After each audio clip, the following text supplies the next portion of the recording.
Thank you. That concludes general questions. The next item of business is First Minister's questions. And at question number 1, I call Douglas Ross.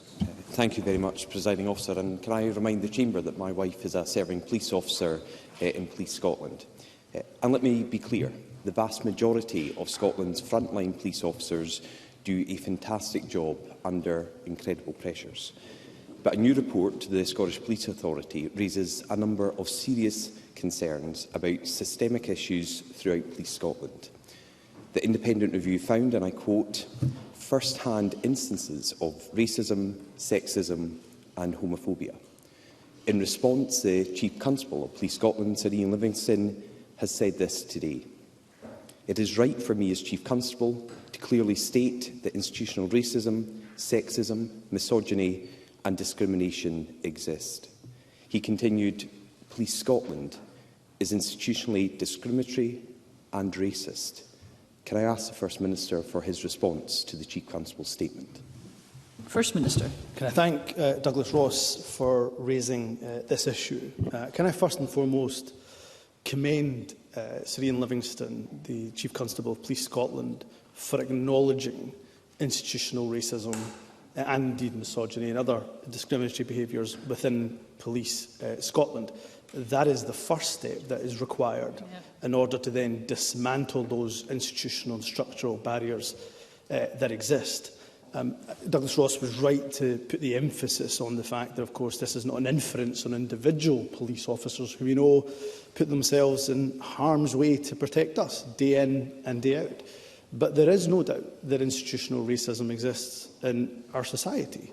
And I want to take a moment just to say that, as a person of colour, the statement from the Chief Constable is monumental, historic.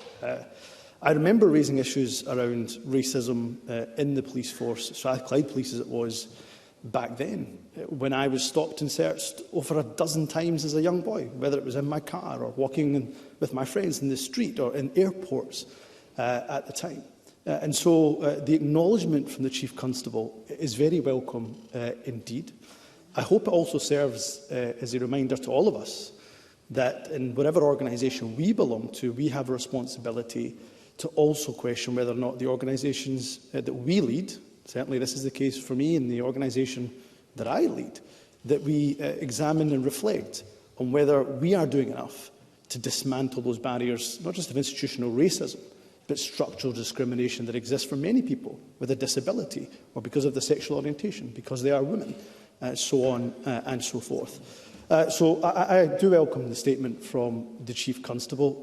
As the Chief Constable himself has said, having now made that acknowledgement, it's so important we now see action in terms of what can be done to dismantle those barriers. And again, I just end my answer to that particular question by saying that I take my responsibility seriously as First Minister, and I rededicate myself to do everything I can to dismantle those barriers of institutional racism, misogyny, bigotry and discrimination where they exist here in the Scottish Government, and what I can do right across society in that regard.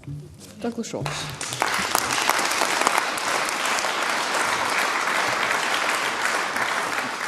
The Chief Constable also said this today.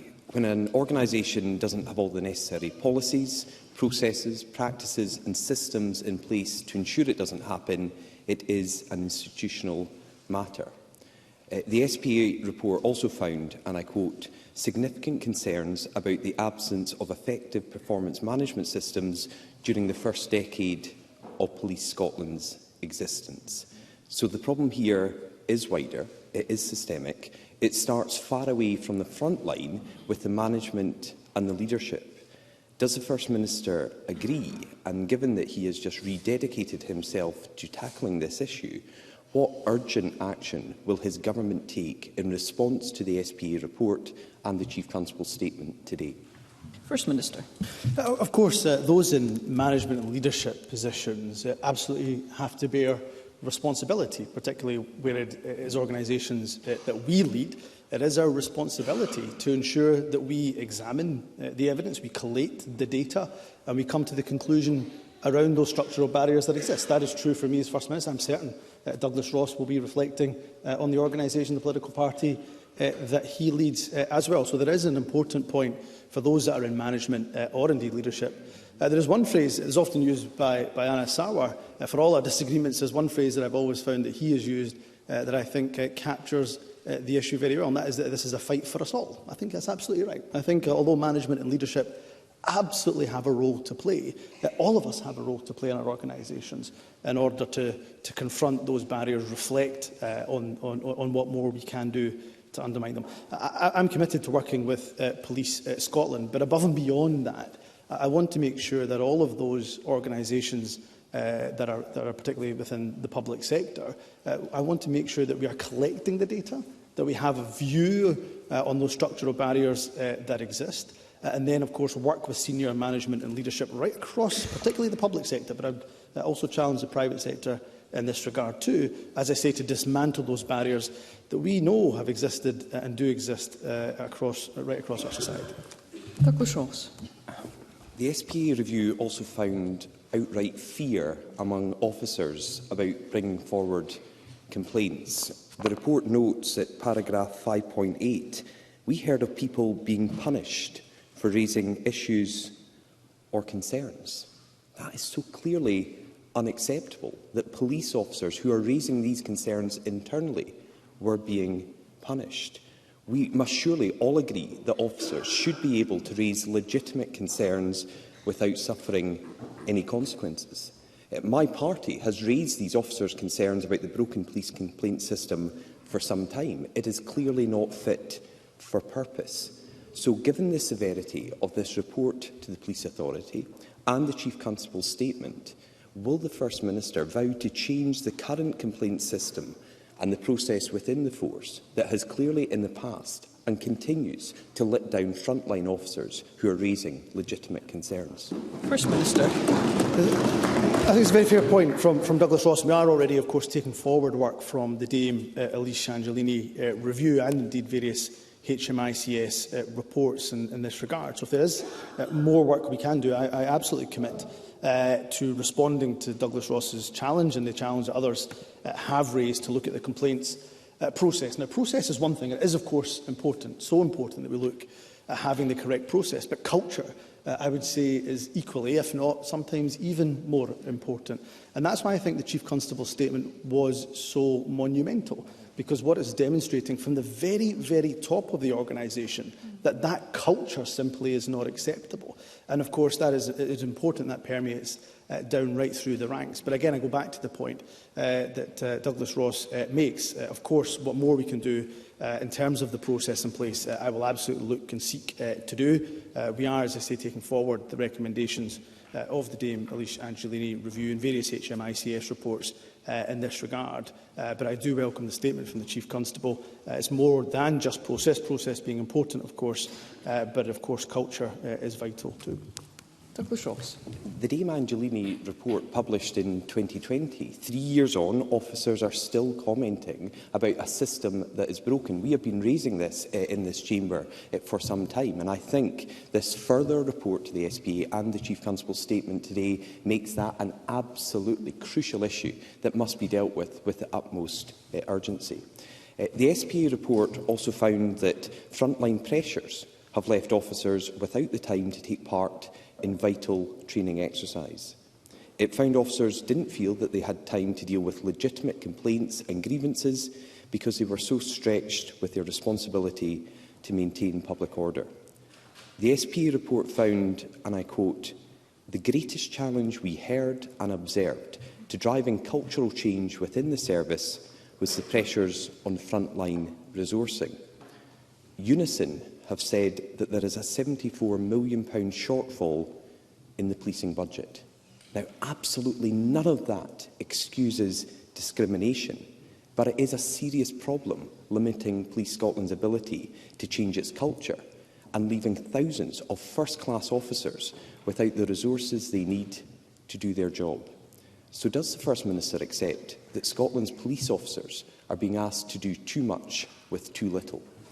First Minister. I don't agree with that characterisation, and can I emphasise and re-emphasise a point that Douglas Ross just made? Of course, funding, and Douglas Ross is absolutely within his rights to question us in relation to our funding, that can never be an excuse for institutional racism, institutional misogyny, institutional discrimination, wherever it exists. And that is a point, in fairness, Douglas Ross himself has made, but I just want to re-emphasise. In terms of the funding that we provide for Police Scotland, despite UK Government austerity over the years, we've increased police funding year on year since 2016. We've invested more than £11.6 billion in policing since the creation of Police Scotland in 2013. In terms of police officer numbers, of course, these are matters operational for the Chief Constable, but the latest data, the latest comparable data that we have shows that there's 30 police officers per 10,000 in Scotland.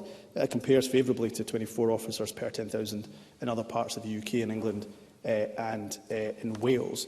In terms of what more we can do to reduce the burden on police officers, which again is a very fair and legitimate point for Douglas Ross to raise, we're doing a fair bit of work in relation to the call-outs in terms of mental health that police officers often have to tend, which we know takes up a significant amount of their time. I'm happy to write to Douglas Ross with detail of that work that we are progressing. In terms of going back to the crux of the questions that Douglas Ross is asking, we have been working alongside policing partners to deliver Dame Elise Angelini's recommendations. To date, 58 of those recommendations have been delivered.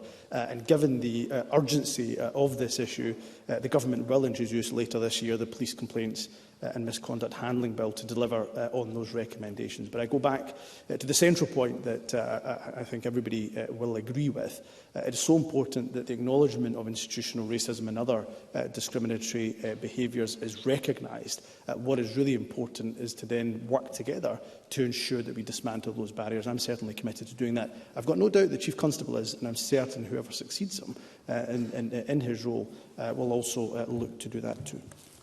Thank you. Question number 2, Anna Sarwar. Presiding Officer, myself, the First Minister and many others have been campaigning on the issue of racism, prejudice and hate for many, many years, and I don't think we can downplay the significance of the bold statement from the Chief Constable today. But I think it's important to emphasise there is not a single organisation or institution that is immune to prejudice. So what we must see is not just the words, although they are important, but it must inspire action. And as the First Minister has said, that is a responsibility for each and every single one of us. Presiding Officer, there is a culture of secrecy and cover-up at the heart of this dysfunctional and incompetent SNP government. The dodgy deal with Liberty Steel, the Ferry fiasco, the symbolic deposit return scheme, even heartbreaking tragedies at the Queen Elizabeth, all shrouded in secrecy. But incompetence has consequences, whether it's hidden from view or not. Freedom of information laws are one of the last defences against SNP cover-up, but ministers are riding roughshod over these laws. But new data we are publishing today shows the number of FOI requests the Scottish Government has passed on to ministers for approval has risen 5-fold. And once a case goes to ministers to sign off or to cover up, waiting times double, with 1 in every 6 FOI breaching legally binding response times. So can I ask the First Minister, what's he got to hide? First Minister. There is nothing to hide, and it is a sign of, I think, increasing desperation that Anna Sarwar is relying on insinuation, relying on trying to throw as much mud as he possibly can to hope that things stick, taking that scattergun approach. But actually, of course, this government has a very good record when it comes to responding to freedom of information. We are one of the governments that has the most ambitious targets on these islands when it comes to, of course, responding to FOI legislation. Yes, there have undoubtedly been challenges. I was questioned on this issue at the last conveners group committee meeting yesterday. I responded by saying I'm more than happy to review and to look at, to investigate what further the Scottish Government can do to ensure that we are the most transparent government on these islands. That is what we will seek to do. Thank you, and what members. I would say to Anna Sarwar, there is, of course, legitimately a reason why ministers may have to sign off on freedom of information requests. I've made it very clear to our Cabinet Secretaries, to ministers, that when those approvals come up, that they should be, of course, signed off with urgency and with pace. And what I would say, Anna Sarwar, of course, mentioned Ferguson Shipyard. In relation to transparency, of course, the Minister, the Cabinet Secretary, came at the earliest opportunity. As soon as that written authority was provided, he came at the first opportunity, took questions, made sure he answered those questions. That, presiding officer, is not hiding away. That is transparency in action. Anna Sarwar. Presiding officer, he says he's transparently hopeless, is what people will see right across the country. Because what we pointed to was facts, and what he should do is listen to his own Information Commissioner. Because, presiding officer, the SNP despise transparency.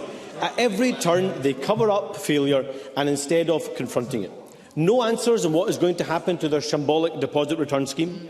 No answers on the Ferry fiasco, despite years of delays and millions of pounds overspent. No answers for families bereaved by the scandal at the Queen Elizabeth University Hospital, and bullying investigations kept secret.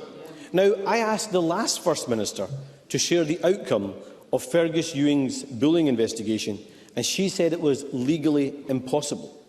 But Humza Yousaf has now suggested he's had a change of heart. Why? Because the politician in question has the audacity to question the SNP leadership. So can I ask the First Minister tell me, does he believe in transparency every day, or just when he desperately needs it to try and intimidate his critics? First Minister. Desperate stuff, presiding officer. As I said, when Anna Sarwar, somebody who has lots of style but no substance, comes to this chamber and demands we take action, when he demands we take action, but has no facts to back it up, that's when you know how desperate Anna Sarwar really is, presiding officer. So let me give him some of the facts that were missing, of course, from his question. Here's some of the facts. Scotland has been a member of the Open Government Partnership since 2016. In 2022, last year, we handled more than 4,500 freedom of information requests, and 86%, more than 8 out of 10 of those responses came within 20 working days. We want to do more. I think we should try to see if we can improve that rate of response where we can. And on DRS, which is incredible, it now seems that Anna Sarwar is taking the side of the Cabinet's man in Scotland. He is taking the side of the party that is determined to undermine devolution. Anna Sarwar, so desperate to attack the SNP, he's siding with the party that opposed the creation of the Scottish Parliament in the first place, presiding officer. And when it comes to the question he asked in relation to ministerial complaints, my view has not changed from my predecessor. She was absolutely right. We have an obligation in government to, of course, ensure we take legal advice where appropriate, and to make sure that we adhere to that legal advice when it comes to any issue, including complaints around former ministers. So I will continue to make sure I take that responsible approach, but of course I will also continue to make sure we do everything we can as a government to be as open and transparent as we possibly can. Anna Sarwar. Presiding officer, we now have a no style and no substance First Minister and leader of the SNP, and actually we're taking the side of Scottish businesses and Scottish jobs, and perhaps he should listen to the consequences that he's imposing on people. Mr. Sarwar, sorry, I can hardly hear here. Those who are gathered here to witness this session in action, I'm sure they would like to hear too. So let's just keep the noise down, shall we, while members are on their feet. Mr. Sarwar. It's okay, presiding officer. The strategy is going really well. Just keep doing what you're doing. It's working really well for you. The SNP are taking Scots for a ride, and we don't even get the luxury of enjoying the camper van. FOI laws are flouted, dissent is suppressed, and problems are swept under the carpet. This is a dysfunctional, incompetent and sleaze-ridden government failing on the basics. And this has consequences: an NHS at breaking point and a cost-of-living crisis spiralling out of control. A party in chaos distracted from the day job. Finances under police investigation, a former council leader under police investigation, the last chief executive arrested, the last treasurer arrested, offices raided and police tents in gardens. So I have two questions for the First Minister. He says he is transparent.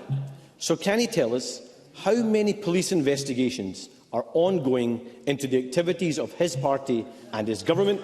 And secondly, when will he finally end the rotten culture of secrecy and incompetence at the heart of this SNP government? First Minister. You know, I tend to think it's best for politicians to leave these verdicts to the people of Scotland. And of course, they have chosen the SNP time and time and time again to lead the Scottish Government.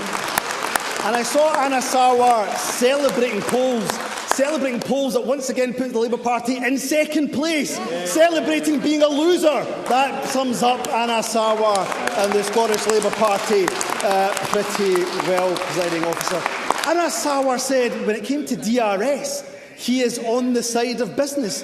Can I remind him that many people in business, many of our business organisations, want the DRS progressed? None less, of course, than AG Bar, the producers of Scotland's national drink, Iron Brew, Coca-Cola. Many organisations, many business organisations want, of course, the DRS to go ahead because, of course, they see the value in protecting our environment, and that's what DRS will do. But incredibly, just to take a pop at the SNP, Anna Sarwar sides with the Tories. It's not the only place, Presiding Officer, where he sided with the Tories, because if you want to talk about business, we know one of the biggest shocks to the economy has been because of that hard Brexit that has been imposed upon us by the Conservative government.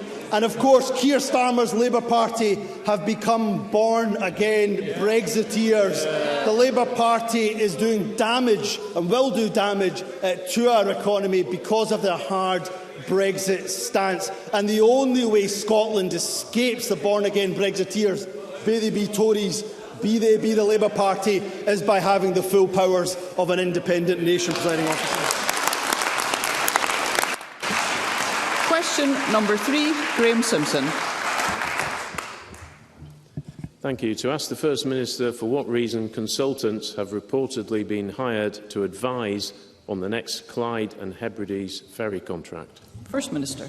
We are committed to engaging with our various stakeholders in the development of the next generation of the Clyde and Hebrides ferry services contracts, including, of course, engaging with our island communities. As I said yesterday at the Conveners Committee, it's routine practice to use specialist advisers for complex, high-value projects, such as this one, to help ensure that we deliver a service that meets our needs and delivers value for money.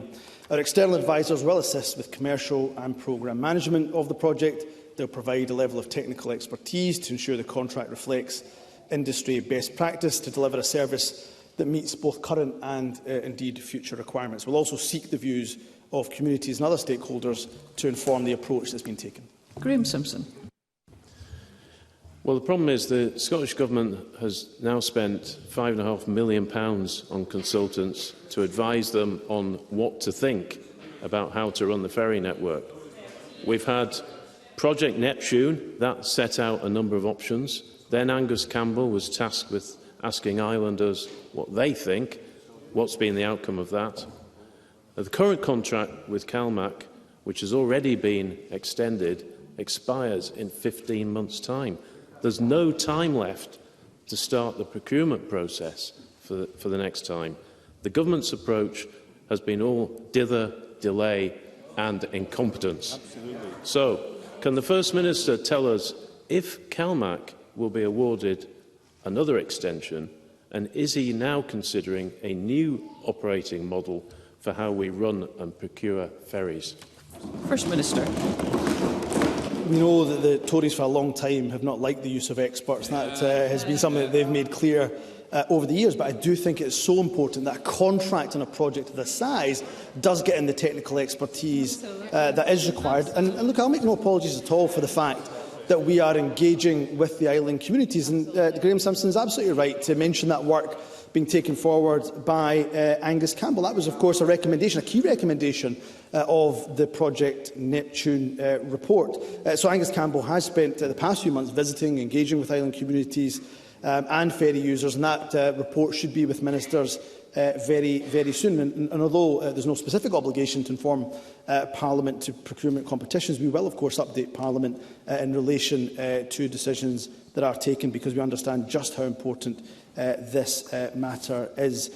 What we are looking to do is, of course, ensure that island communities have the best possible service that they possibly can, and we are focused on making sure that the current service is as resilient and reliable as possible. That's why, of course, we made sure we chartered, or CalMac chartered, DMV Alfred.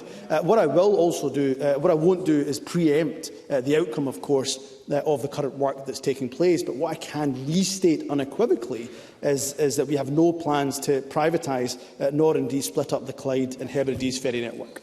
Rhoda Grant. Thank you, Presiding Officer. The problem with the Clyde and Hebrides ferry service is not the contract, but it's the ferry fleet. And the First Minister knows the provision of the fleet is the responsibility of the Scottish Government. A consultant's report can't cover up their dismal failure to provide working ferries. Will he now apologise for his own and his government's failure to provide ferries that are up to the job? First Minister. Well, we have invested in our ferry service, our ferry fleet. We're, of course, going to invest and continue to invest with 6 ferries to add to that fleet and to add to the resilience of that fleet. But in the meantime, we're not waiting for those ferries to be built. Where we can charter additional tonnage, we are doing so. And CalMac has spent a considerable amount of money, rightly so, in order to ensure that they have the MV Alfred in place, which is currently, of course, providing that additional resilience on the Arran route, a very important route for the islanders, of course, but very important to Scotland too. Donald Cameron. The island of Mull is currently at the sharp end of Scotland's ferry crisis, with many people simply unable to get on or off the island as a result of the SNP's catastrophic management of our ferry network. Residents are at their wits' end, especially with the alternative route via the Corran ferry being out of service. Island communities are rightly calling for a compensation scheme, so will the First Minister commit to this, and what urgent action will he take to sort out the problems currently being suffered by islanders on Mull? First Minister. Well, I'm sure that the Transport Minister communicates with Donald Cameron directly around the actions we're taking in relation to the issues that are facing the community on Mull. Of course, these issues around compensation have understandably and rightly been raised many a time with the Government, and I have looked into the issue around those penalty deductions that are made in relation to failures on the network. My view is that we should continue to use that money to reinvest into the ferry network. I think there is a legitimate call around the use of those deductions, but I would say that I think the best use of that money is reinvesting back into the network. To give just one example, I've mentioned the MV Alfred already. It's been chartered at a cost of £9 million. About £1 to £3 million of that is coming from the performance deductions and those penalties that Donald Cameron mentioned. So I think it's right that that money is reinvested for the benefit of the entire resilience of the network. Question number 4, Rona Mackay. Thank you, Presiding Officer. To ask the First Minister what assessment the Scottish Government has made of the role of social media in encouraging violence towards pupils and teachers in schools. First Minister. Violence is never acceptable. The safety of pupils and staff in our schools is of absolute paramount importance to the Government. I'm deeply concerned about the violent content involving bullying and violent attacks in schools and public transport and other places where young people gather that are being posted online. Westminster's online safety bill could be a means to ensure social media companies take seriously their responsibility to contain violent content. I wrote to the UK Government on the 9th of May urging it to use the bill to tackle this very issue. We have produced guidance for local authorities and schools to promote positive relationships, to manage behaviours, including de-escalation of violent behaviour. And as the Education Secretary announced yesterday, in the coming weeks she will convene a summit focused on tackling violence in schools. Rona Mackay. Thank the First Minister for the answer. The widespread use of apps like TikTok and Instagram broadcast violence beyond playground walls and leave staff vulnerable in ways they haven't been before. But, as you say, the Scottish Government is limited in its powers when it comes to online activity. Will the Scottish Government implore the UK Government to call on social media companies to improve their own standards and sanctions when it comes to removing material that promote violence? First Minister. Yes, and I'm happy to work as constructively as we possibly can with the UK Government on that matter. I think all of us in this chamber probably conclude rightly that online social media companies can do a lot more when it comes to violent content and when it comes to hateful content. Again, something I think members in this chamber have unfortunately been the subject of for many years. And while that regulatory responsibility for social media does lie with the UK Government, I'm very clear that providers do have a responsibility to enforce their own policies on harmful online content. We will also reflect on what more we can do, even though we don't have the regulatory powers to do so. We can maybe perhaps engage with social media companies at a ministerial level to see what more pressure we can apply so that, as I say, they live up to their own policies on harmful online content. Stephen Kerr. Yesterday, his government finally accepted the Scottish Conservatives' call for urgent action on violence and disruptive behaviour in schools. His Cabinet Secretary finally agreed that urgent action, not more talk, was needed to support Scotland's teachers and pupils. So will the First Minister make a commitment today that an action plan to tackle violence and disruption in schools will be in place for the start of the new school year in August? First Minister. Well, this, of course, is an important point and right for Stephen Kerr to raise. I do regret the fact that he's managed to turn this into, or try to attempt to turn this into, a political fight. I've said very clearly in my response, although the powers in relation to online content lie with UK Government, I'm willing to work constructively with them. I think anybody here, whether you're a parent or not, frankly, can absolutely understand the hurt, the harm, the anxiety that's caused to young people and indeed staff, regardless of what our political persuasion is. So there is no hesitancy or reticence from the government to be as constructive, to be as proactive as we possibly can. And that's why, of course, the guidance that we've already issued, on top of that, we provided £2 million of funding to support violence prevention activity within schools and communities. We're obviously, as Stephen Kerr, I should say, already knows, we're gathering evidence at the moment that will help us to better understand the extent of violence and behaviour at a national level, right through schools in Scotland. That started in February. I'll certainly reflect on what more we can do collectively before the school term starts. Question number 5, Claire Baker. To ask the First Minister what the Scottish Government's response is to reports of world-leading dementia expert Craig Ritchie leaving the NHS and his comments referring to problems with infrastructure and blockages in the system. First Minister. I am very grateful to all clinicians and researchers who make a valuable contribution to our NHS. I recognise very much the expertise Professor Ritchie has built up over his career.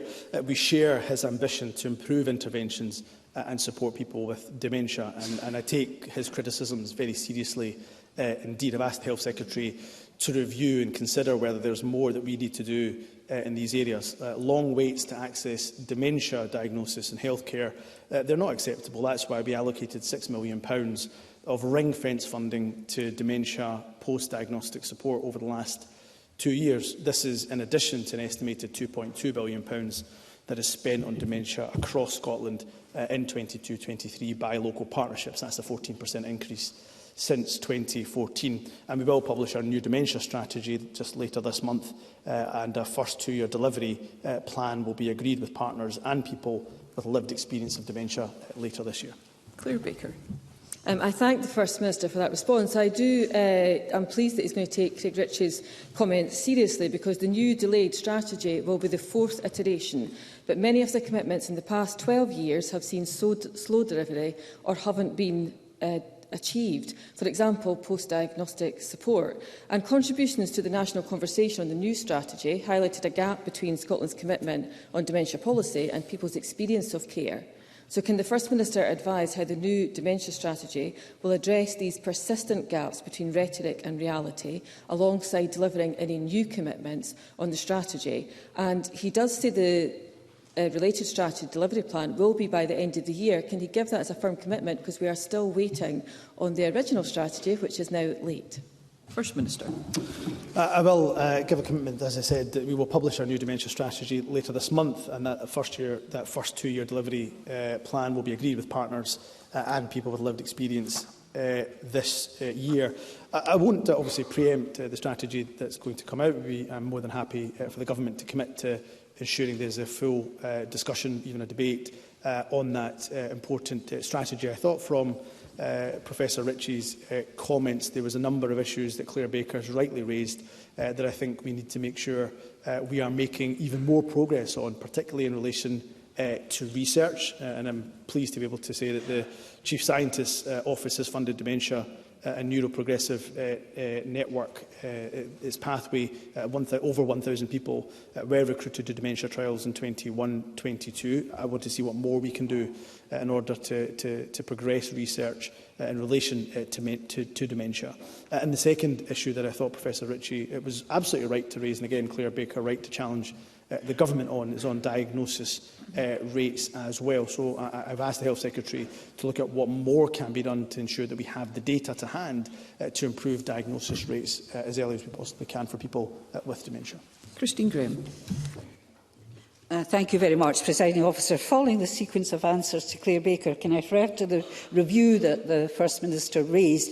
Can I ask it addresses the comments by the Professor that there are tests which can detect amyloid, a major contributor to dementia, and drugs which can clear this, but that government infrastructure is not in place to deliver either of these? First Minister. Yes, of course, that is one of the key comments that was made by Professor Ritchie, again, which we will absolutely look at. And that's where the research side of things, of course, is so important. But on top of that, we're also quite keen to see what we can do in relation to increase the availability of medicines. We know there's not a drug that can cure dementia, unfortunately, and we hope that science will continue to make progress in relation to the fight against dementia, but where there are effective treatments or treatments that can be trialled, I'm really hopeful that there's more that we can do within our infrastructure to make them as widely as available as they possibly can be. Question number 6, Ross Greer. Thank you. To ask the First Minister what impact the Scottish Government's Nature Restoration Fund is having for communities on Arran. First Minister. The Nature Restoration Fund will provide £65 million over the course of this Parliament to multi-year, multi-partner projects to restore and regenerate nature and address climate change. To date, a total of £430,000 from the fund's competitive scheme have been awarded to 3 projects on Arran: the Glen Habitat Restoration Project, the Duggery Estates Green Network Project and the support for the Coast Marine Restoration Project, all of which will bring benefits for both nature and local communities. North Ayrshire Council have also been directly allocated £356,000 since the fund's inception. We'll shortly be writing to local authorities confirming their allocations for 23-24. Local authorities, of course, make decisions about local biodiversity priorities in relation to this funding. Ross Greer. I thank the First Minister for that answer. Last Friday, I had the privilege of attending the launch of the RV Coast Explorer at Lumlash Bay, and I'm proud that that vessel was partly funded by £200,000 from the Nature Restoration Fund established by the Scottish Greens. Lumlash Bay's no-take zone, which was demanded and delivered by the local community, has had astounding success. It's a brilliant example of highly protecting marine area. It's seen a huge recovery in the marine environment, which is great for nature and marine tourism, and it's boosted the local fishing industry. Species like scallop and lobster in adjacent waters are now bigger and more plentiful. So can I ask the First Minister how the sustained success of Lumlash Bay's no-take zone will be taken on board in progressing HPMAs elsewhere? First Minister. I absolutely agree with Ross Greer. Lumlash Bay is a perfect example of exactly what we're looking to achieve throughout Scotland's seas, an engaged local community reaping the benefits from that increased marine protection. Some of those benefits are very well articulated by Ross Greer, and it's great to see funding to Coast, the Community of Arran Seabed Trust, from the Nature Restoration Fund, which has helped to support the purchase of the MV Coast Explorer.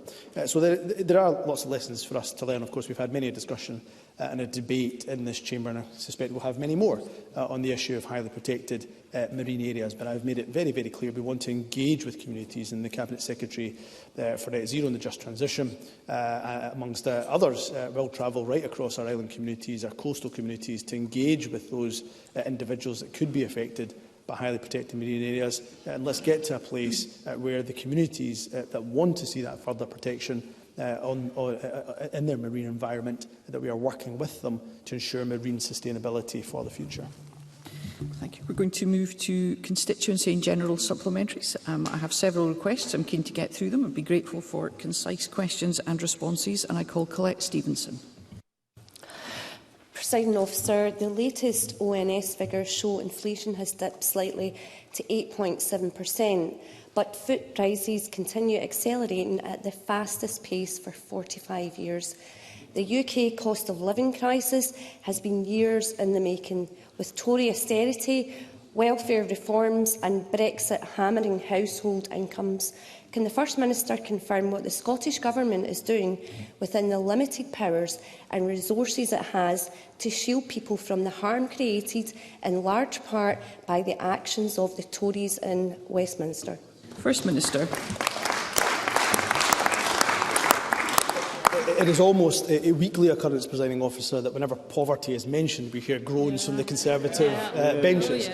The cost of living is still far too high for too many families who are already struggling, of course, with the increasingly unaffordable cost of food, the increase in housing, the increase of bills, energy bills, for example, and everyday essentials after years and years of austerity, of a hard Brexit that's been imposed upon Scotland, and, of course, a complete and utter catastrophic economic mismanagement by the Tory government in London. So we will do everything we can within our powers, for example, delivering that game-changing Scottish Child Payment, tripling our fuel and security fund, providing free childcare to all 3- and 4-year-olds and eligible 2-year-olds, free bus travel to 2 million people. However, we know it's only with the full economic and fiscal powers of an independent nation can ministers use all those levers that other governments have to tackle inequalities. And just to give you one example, Presiding Officer, just the reversal of just a few of those regressive welfare decisions the UK government have made, if they just reversed a few of them, we could lift 70,000 people, including 30,000 children, out of poverty. May be in no doubt about it, Presiding Officer, this cost of living crisis that have plunged so many people into poverty is a political choice by the Conservative Party, and the only way out of it is by achieving our independence. Russell Finlay.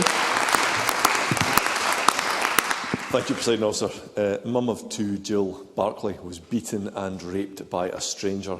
Rhys Bennett then set her on fire while she was still alive. The judge described the 23-year-old's crimes as medieval in their barbarity. Yet his prison sentence was reduced due to new under-25 sentencing guidelines. So, can Humza Yousaf tell the people of Scotland whether he thinks these should apply in every single case, no matter how wicked or barbaric the crime? First Minister. Can I say to Russell Finlay, of course, these are not matters that are decisions for the First Minister. They are rightly left to the independent judiciary. And they must always be thus, even in the most heinous, despicable cases, such as the case of Jill Barclay that has just been referenced by Russell Finlay.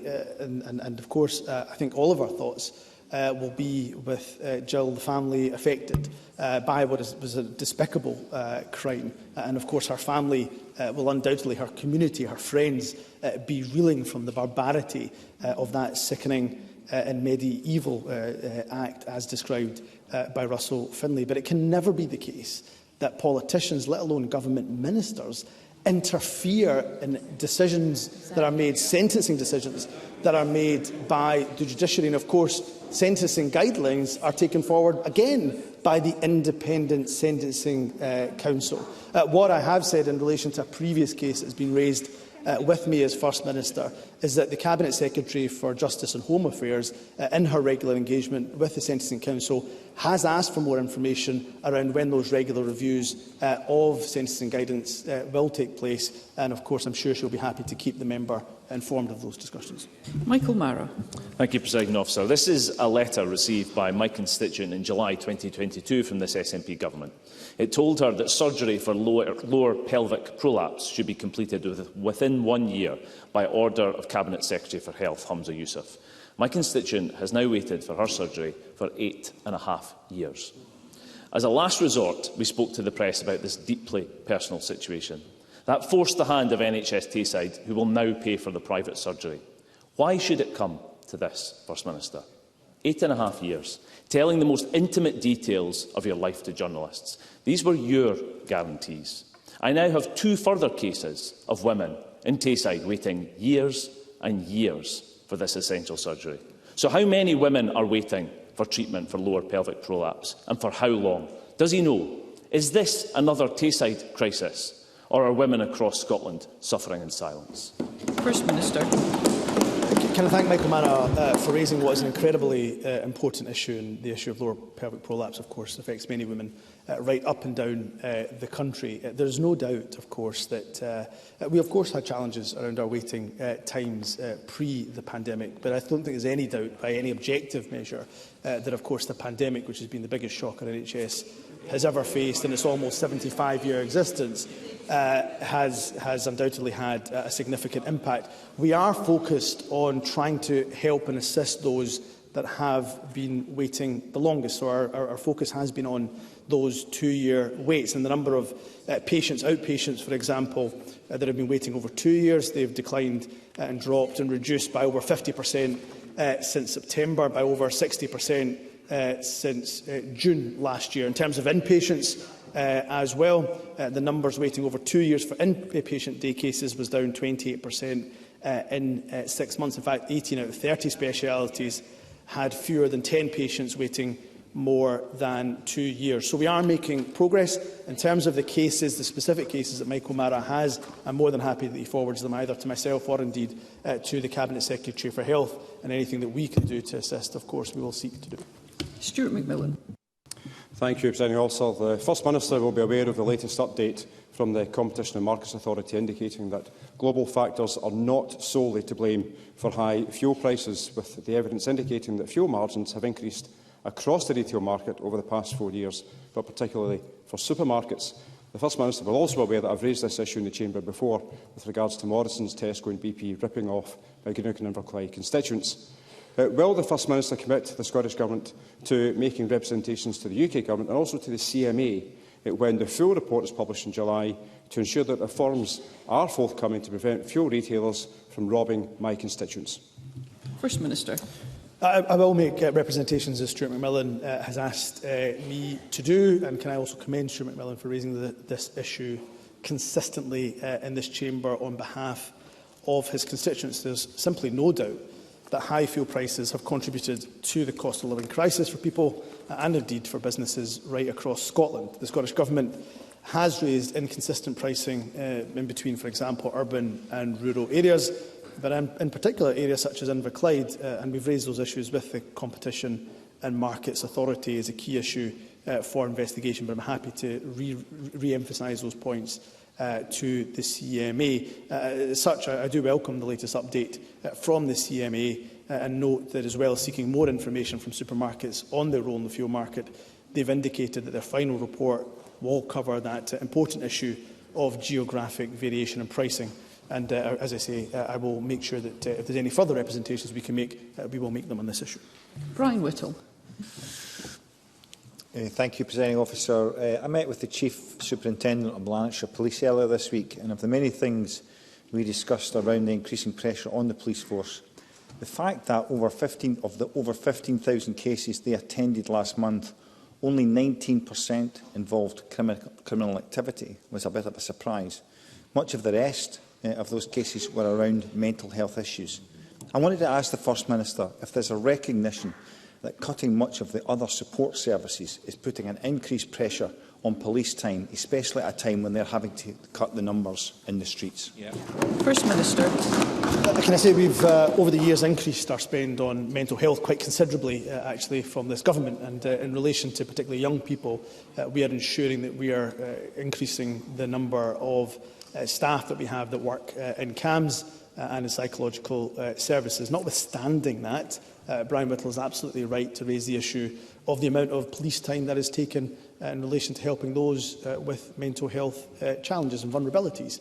Now, that is not great for the police and the police service. It's also, of course, not the best for the individual that is suffering from those mental health challenges too. So there's a range of work that we've done through the distress brief intervention, for example, the enhanced mental health pathway, and I'm happy to write to Brian Whittle, or I'm sure the Health Secretary writes to Brian Whittle with the detail, the various interventions that we have underway, but he can be absolutely assured the Cabinet Secretary for Health and indeed the Cabinet Secretary for Justice are working closely on this matter.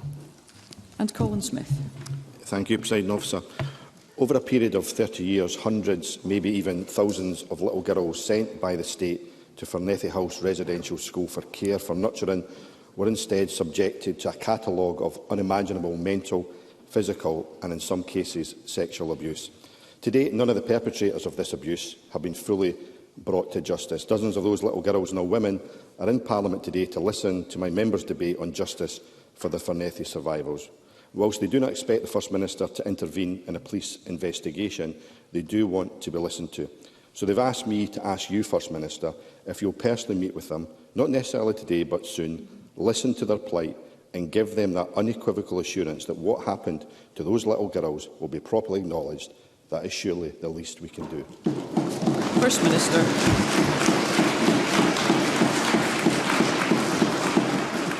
Yes, I will commit to meeting with the survivors, and I have met with some of the survivors. Some of them are constituents of mine. I've met them in a local MSP capacity. I'm afraid I won't be able to do it today, but I'm certain our offices will liaise to be able to find a suitable time. I, of course, commend Colin Smith for bringing the members' debate. I know that will be taking place after this. Again, I hope you'll accept my apologies that I will not be able to stay for that, but I know the Deputy First Minister will respond on behalf of the Government. But in terms of his request, he's absolutely right. I think it is the least we can do, that I can do, and I'd be happy to meet with the survivors and would invite Colin Smith, of course, to assist us in facilitating that meeting. Thank you. That concludes First Minister's questions. The next item of business is a members' business debate in the name of Colin Smith. There will be a short suspension to allow those leaving the chamber and public gallery to do so.